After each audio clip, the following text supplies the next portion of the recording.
If you look at it in the context of the smartphone market, given the current macro conditions, the smartphone market is going to decline 10% or more this year. If you look at what a number of the suppliers to the smartphone market have said, and even some of the players themselves, they've had a pretty difficult Q1. But what Apple has done is executed extremely well in emerging markets, made the most of the opportunities available to it, and frankly, particularly iPhone revenues. The results speak for themselves when it comes to hardware. You were disappointed on how Apple management answered some questions about AI. Why? Give us a sense of what they said.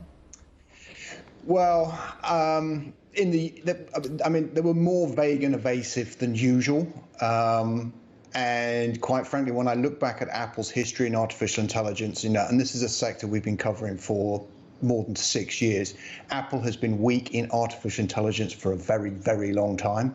And the answers that it gave they kind of give me the impression that there's not an awful amount there, that they're not really thinking about generative AI, they're not thinking about how to take Siri to the next level. But then again, if you look at it in the medium term, it's probably not that important, certainly for the next couple of years or so. But certainly, if you want to think about this long term, if you think AI is really important for Apple's outlook, then this is something to be concerned about for sure. Richard, I want to go back and talk about the division sales. Smartphone sales, obviously a positive area in the results yesterday. But if you look at other consumer goods, Mac sales fell 31%, iPad sales were down 13%, wearables division also down about 1 percentage point as well. What does that tell you about the health of the consumer goods market here? It tells you that the consumer goods market is having a pretty difficult time. Bear in mind, particularly for Macs and for the iPad, that the year-over-year compares are quite difficult because you had a big bump in shipments last year because that was when they upgraded them to the really good new chips, and you saw this big bump in battery life and performance. But still, even net, it tells you that the consumer market overall is having a very difficult time. Just look at Intel's difficult set of numbers, AMD's difficult set of numbers, and the message is there very clearly.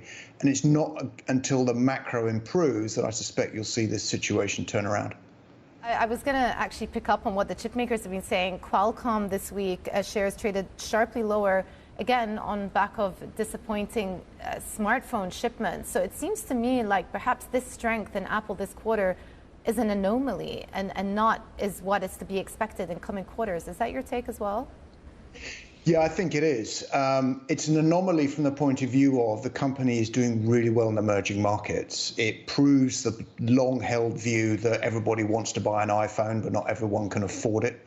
And so with improving affluence in emerging markets, you are seeing a shift towards the iPhone.